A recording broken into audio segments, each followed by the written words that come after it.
Have you ever had someone in your family help you without your knowledge, only to have that help turn into a weapon against you? That's exactly what happened to me. And when I discovered the truth, I learned that sometimes the cruelest betrayals come wrapped in the appearance of generosity. Let me take you back to November 1847. I'm Robert Chen, 32 years old, village blacksmith. I've been working my forge on the same plot of land for 10 years, ever since I married my wife Sarah and brought my grandmother to live with us. Life wasn't easy, but it was honest work. Picture this. It's a freezing November morning. I'm standing in Lord Harrington's estate office, soot still under my fingernails from the morning's work, water from melted snow dripping off my coat onto his polished floors. I'm there to beg for more time to pay my land rent. Gran's been sick, her medicine is expensive, and our savings are almost gone. The harvest was poor, food prices are rising, and I'm barely keeping the forge profitable. But here's where everything goes sideways. The estate manager, Mr. Wickham, looks at me like I've lost my mind. He opens his ledger, turns it toward me, and there's my name. Robert Chen. Right next to it, a big stamp that says, "Paid in full." "Mr. Chen," he says, adjusting his glasses, "your land rent was paid last Tuesday, full year in advance. Everything's settled." My heart drops into my stomach. "Sir, that's impossible. I haven't paid anything. That's literally why I'm here." He looks at me with this mix of pity and suspicion. "The payment was delivered personally. The gentleman who brought it showed proper identification. He knew everything about your property, your business, even your grandmother's illness." Now my hands are going cold. "What gentleman? Who paid it?"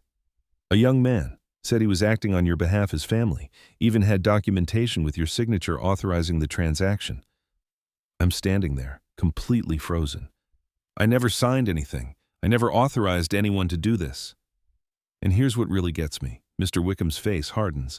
"Mr. Chen, are you suggesting someone forged your signature and paid your rent? That seems rather unlikely. Perhaps you forgot? These things happen when people are under stress." "Sir, I didn't forget. I don't have that kind of money. I didn't pay, and I didn't send anyone." He slams the ledger shut. "Whether you acknowledge it or not, your account is settled for the year. Good day." I walk out of that office feeling like the ground just disappeared. Someone paid a full year's rent in my name. That's almost £300, more than half my annual income from the forge. Who would do this? And more importantly, why? Now, before I tell you what happened next, let me warn you. This story gets dark. We're talking murder, forged documents, a cousin who tried to steal everything I owned, and a dead uncle I barely knew who somehow set a trap for me from beyond the grave. And by the end of this, you're going to learn something I learned the hard way. When someone does something that seems too generous, too convenient, you need to ask questions immediately. Because I didn't, and it almost cost me everything. So let me take you back to that moment when I got home. Gran is sitting by the fire, wrapped in blankets despite the warmth. Her cough has been getting worse for weeks. Sarah is in the kitchen, and she looks up when I walk in. "How did it go?" Sarah asks. I sit down and tell them everything. As I'm talking, Sarah's face goes pale. "Robert," she says slowly, "if someone paid that much money in your name, they either made a massive mistake or they want something from us. Nobody gives away £300 without expecting something back." Gran coughs, that wet rattling sound that's been haunting our house for months. "Boy," she says in that voice that always cuts through confusion, "someone's setting you up. Mark my words. When gifts appear out of nowhere, chains follow soon after." That night, I can't sleep. I keep thinking about this young man Mr. Wickham described. Someone who knew details about my business, about Gran being sick, someone who could forge my signature well enough to fool the estate office. The next morning, Sarah suggests we visit Margaret Patterson, our neighbor. She's been through her own hell recently with her nephew trying to steal her farm, so if anyone would understand suspicious family members, it's her. Margaret is in her kitchen when we arrive, and when I tell her what happened, her face grows serious. "Robert," she says, "this sounds exactly like what William tried to do to me, create a situation where I owed him something, where he had leverage. Who in your family would have that kind of money?" "I don't really have family," I say. "My parents died 15 years ago. It's just me, Sarah, and Gran. Well, there's my Uncle Daniel, my father's brother, but I haven't seen him in 20 years. He left the village when I was 12, went to London to make his fortune. And did he? Margaret asks. I have no idea. We exchanged a few letters over the years, but we were never close. Gran speaks up from where Sarah's helped her sit. Daniel had a son, William Chen. Would be about 25 now, arrogant boy, even as a child. My stomach tightens. William? I barely remember him. You wouldn't, Gran says. Daniel took him to London when William was just 8 years old, but I remember him. Greedy eyes even then, always asking about who owned what, who had money. Margaret and her husband Thomas exchange glances. Robert, Margaret says carefully, after what happened to me, I learned to recognize the signs. Someone paying your debts without asking, that's the setup. Next comes the demand. What demand? Whatever they're really after. As if summoned by her words, there's a knock at Margaret's door. We all freeze. When I look out the window, I see a fancy carriage on the road outside, too fancy for our village. Go to answer it, and there's a young man standing there, well-dressed, confident, with my uncle's dark eyes that I remember from childhood. Cousin Robert, he says, smiling, I've been looking for you. I went to your forge first, but a neighbor said you were here. William? Yes. It's been a long time. He glances past me at the others. Perhaps we should speak privately. These are my friends, I say. Anything you need to tell me you can say in front of them. He hesitates, then nods. Very well. May I come in? We all sit in Margaret's kitchen. Me, Sarah, Gran, Margaret and Thomas, and William. The tension is thick enough to cut with a blade. I suppose you're wondering about the rent payment, William says. That's one way to put it. I apologize for the confusion. I took the liberty of settling your debt as a gesture of family goodwill. My father spoke of you often before he passed. The words hit like a hammer. What? Uncle Daniel is dead? 3 months ago, I thought you knew. Nobody told me. How? An accident in London, very sudden. But something in his tone suggests it wasn't that simple. Why would you pay my rent? I ask. We barely know each other. William sets down his teacup carefully. Because we need to discuss my father's estate and your position within the family. There it is. The demand Margaret predicted. What position? I'm a blacksmith. I have nothing to do with Uncle Daniel's estate. That's where you're wrong. William pulls papers from his coat. You see, my father was very successful in London. When he died, he left behind considerable property holdings, including the land your forge sits on. The room goes dead silent. That's impossible, I say. This land belongs to Lord Harrington. I've been paying rent to his estate for 10 years. Yes, you have. And Lord Harrington has been paying rent to my father. You see, Robert, my father bought this land 12 years ago as an investment. Lord Harrington leased it from him and then subleased it to tenants like you. It's all perfectly legal. I feel like I've been punched in the gut. Uncle Daniel owned my land for 12 years and never told me? My father was a businessman. He saw an opportunity to acquire property in his home village, and he took it. The fact that his nephew happened to be working that land was simply a coincidence. Coincidence? Anger rises in my chest. He bought the land under my forge and never told me, never offered to help when times were hard, just collected rent through a middleman while watching his own nephew struggle. William's expression stays calm. My father made choices based on logic, not sentiment, but he did remember you in the end. His will specifies that you should be offered an opportunity. What opportunity? To purchase the land from me at fair market value. If you can raise £2,000 within 6 months, the property becomes yours. If not, I'll be forced to sell it to the highest bidder. £2,000. Almost laugh. That's more than 5 years of my earnings. And if I can't raise the money, I ask, though I already know the answer, then you'll need to vacate the property when the new owner takes possession, unless they choose to keep you as a tenant, but that would be their decision, not mine. Margaret speaks up. That's extortion. You're using family connection to rob him. William turns to her with a cold smile. Mrs. Patterson, I've heard about your recent legal troubles. Perhaps you should concern yourself with your own affairs rather than interfering in family matters. Get out, I say quietly. Robert, get out of this house, now. William stands collecting his papers. You have 6 months to raise the money. The offer is generous, given current property values. I suggest you consider it carefully. After he leaves, we all sit in stunned silence. That boy's lying, Gran says. Daniel wouldn't have done that to you. He was proud, but he wasn't cruel. How can you be sure? I ask. Because I knew my brother-in-law, and because that paper William showed you, the handwriting looked wrong. I saw Daniel's writing enough times to recognize it. Margaret leans forward.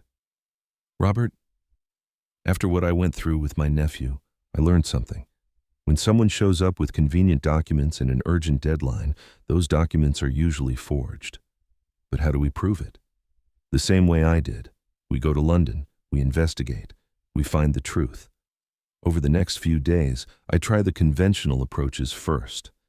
I go to the bank. They laugh at the idea of loaning me 2 thin pounds.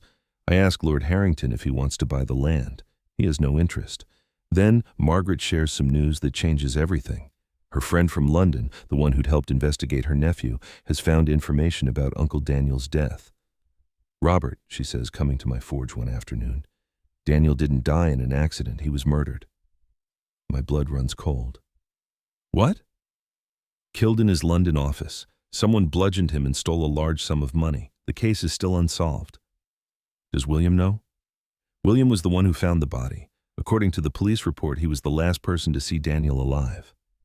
The implications crash over me like a wave. You think William killed his own father? I think William had motive and opportunity, and I think we need to find out what really happened before you lose everything. 2 days later, Sarah, Gran, and I are on a coach to London. Gran's cough is terrible, and the journey is hard on her, but she insists on coming. I need to see this through, she says. Daniel was family. If his son killed him, I want to look that boy in the eye and know the truth. London is overwhelming. The noise, the crowds, the smell. We find lodging near Daniel's last known address and start asking questions. The police are dismissive.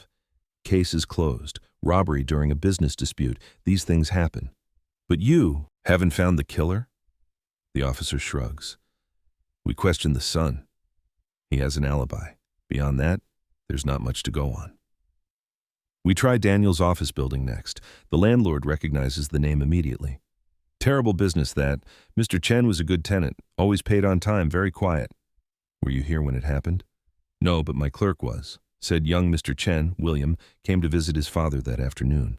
They argued for about an hour, loud enough that other tenants complained. Then William left, and the next morning, Daniel was found dead. William left, but he found the body? No, he came back the next morning and found it, said he'd return to apologize for the argument. Something doesn't add up. If someone killed Daniel after William left, how did they get in? Was there a break-in? No forced entry. Police think Daniel let the killer in, someone he knew and trusted. Or someone with a key, like a son. Our next stop is Daniel's lawyer. It takes days to get an appointment, but we finally sit in his office. We want to see my uncle's will, I say. That's already been executed. William Chen inherited the estate. I want to see the actual document. He pulls out a file. The will is straightforward. Daniel left everything to William, with specific instructions about offering to sell the forge property to me at fair market value. I study it carefully. Something about the handwriting looks off. When was this will written? The lawyer checks his notes. Dated 8 months before Mr. Chen's death, properly witnessed and executed. Can I see the original? This is the original. But Gran is leaning forward, squinting at the document. That's not Daniel's handwriting. I beg your pardon? I said that's not my brother-in-law's handwriting. I've seen his writing hundreds of times over 40 years. This is similar, but it's not his. The lawyer looks uncomfortable. Mrs. Chen, these signatures were they witnessed by anyone still alive? Margaret asks. She's come with us, leaving Thomas at home. Anyone we can talk to? More discomfort. One of the witnesses has since passed away. The other, I believe he's moved abroad. Too convenient. Was there a previous will? I ask. Long pause. There was. What did it say? I'm not at liberty to... What did it say? Gran's voice cuts like a knife despite the cough that follows. The lawyer sighs. The previous will left the London properties to William and the village properties to you, Robert. Outright, no payment required. Daniel said in his notes that it was to compensate for years of not being present in your life. There it is, the truth. And when was this previous will superseded? Margaret asks. According to our records, Daniel came in with the new will 2 months before his death, but he hesitates. But what? But I wasn't the one who handled it. My partner did, and he retired shortly after, moved to France, very suddenly. The pieces are falling into place. William had somehow forged a new will, probably bribing or threatening the lawyer's partner, then killed his father before Daniel could discover the forgery. But proving it is another matter.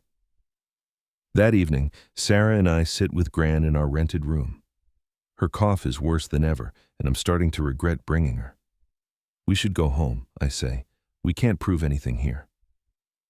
Not yet, Gran says, but I know someone who can help. An old friend of mine lives in London now, used to be a clerk in the courts. If anyone can spot a forged will, it's him.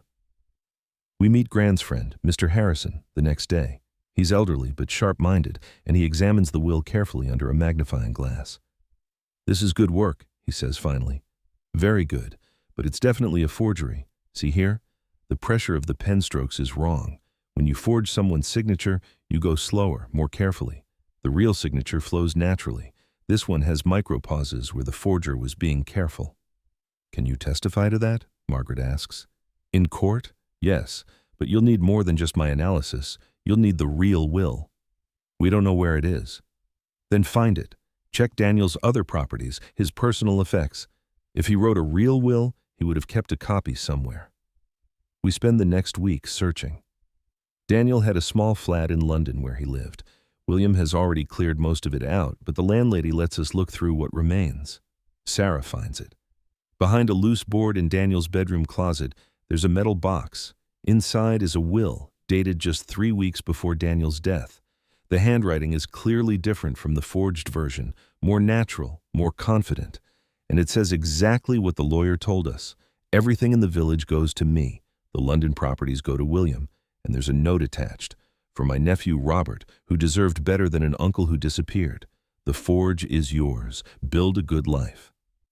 We also find letters. Letters from William to Daniel asking for money. Letters showing William's gambling debts, his desperate financial situation. And finally, a letter from Daniel to his lawyer saying he was concerned about William's behavior and wanted to change his will to prevent William from inheriting everything. That letter is dated 3 days before Daniel was murdered. We take everything to the police.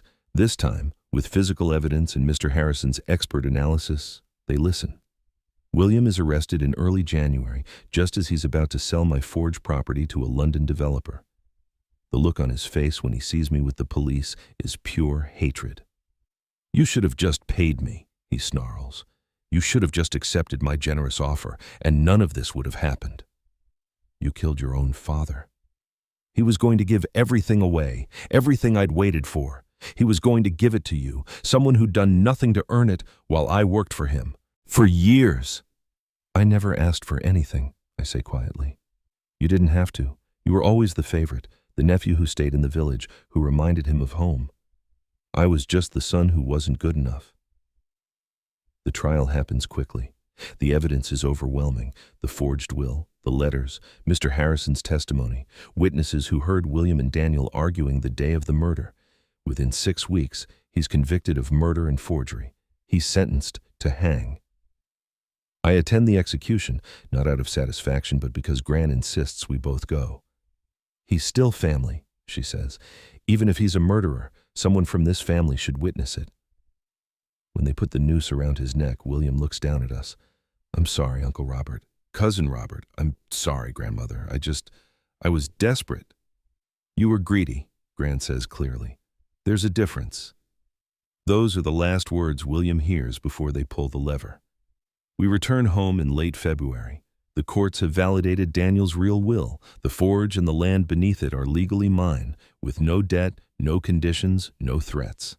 Gran doesn't last much longer. The journey to London and back, the stress of everything, the cold winter, It's all too much for her old body. She passes away peacefully in March, sitting in her chair by the fire. I gotta see justice done, she says the day before she dies. That's more than most people get. You take care of Sarah, boy. And you remember, family isn't about blood. It's about who stands with you when everything falls apart. She's right, of course. Margaret and Thomas stood with us. Sarah never wavered. Even Mr. Harrison, Grand's old friend, helped us without asking for payment. But William, my own cousin, tried to rob me blind after murdering his father. Blood doesn't make family. Trust makes family. Loyalty makes family. Now when I work my forge, I work it on land that's truly mine. The property belongs to me and Sarah, secured by a will written in love rather than greed. And every time someone mentions the land payment, I tell them this story. About the day I discovered someone had paid my rent in my name. About the cousin who tried to steal everything I owned and the uncle who saved me from beyond the grave. The most important lesson I learned? When someone does something that seems too generous, too good to be true, ask questions immediately. Because nothing in this world is ever truly free. Every gift comes with strings. Every favor has a price. William paid my rent not out of kindness, but as part of a scheme to evict me later. Uncle Daniel bought my land not to help me, but as a business investment. One tried to trap me, the other accidentally freed me. My name is Robert Chen. I'm 32 years old. And I learned that sometimes the cruelest traps are baited with kindness. Now I want to ask you something. What would you have done in my place? Would you have questioned the payment immediately? Would you have trusted William? Would you have gone to London to investigate? Share your thoughts in the comments. I read every one, and if this story taught you something about trusting people based on appearances, about how greed can turn family into enemies, then you need to hear what happened next. A few months after Gran died, after I'd settled into owning my land, I decided to test something. I needed to know if my village, the community I'd lived in my whole life, would actually be there for each other when times got hard. So I disguised myself as a wandering beggar and went door to door asking for help. What I discovered in those 3 days proved we wouldn't survive winter together. Click the video on your screen right now, because what happened when my neighbors thought I was just some poor stranger begging for help changed everything I thought I knew about my community. Trust me, you won't believe who showed their true colors. Until next time, remember, always question generosity that comes with conditions. The most expensive gifts are often the ones that seem free.